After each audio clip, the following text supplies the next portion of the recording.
Number seven, then, is called the connector in chief.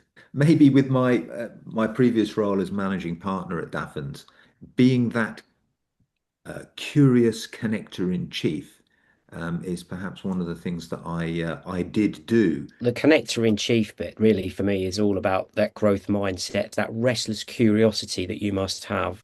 I think just coming back on a couple of those points, if we sort of start at the top level in terms of the role of the chief executive, the sort of leader of the overall organization, part of that I think is looking at what's going on around, so the curiosity, but then also seeing what needs to be the agenda or what kind of conversations do we need to have within the organization to respond to that. And part of that is changing customer needs.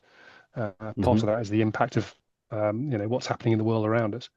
If we then go into sort of AI, and AI sort of filters through all this. In the past, people have probably been aware of AI and dabbled with it, but I think we now need to not necessarily embrace it, but we need to engage with it. When we did an exercise internally for AI within the charity, there was a recognition that there's probably what we call shadow use of AI. While there may have been a sort of a policy approach, that we need a far more conscious approach to it. How we're going to use AI within our organization. What are the benefits?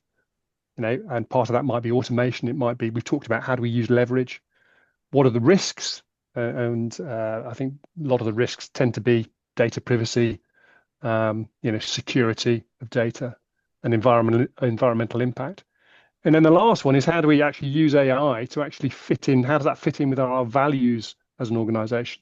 As business leaders, we need to be able to engage with it and and the leader needs to determine what the policy is as to how the organization responds, what we can do, what we can't do, how we're going to utilize it, and what's further down the line.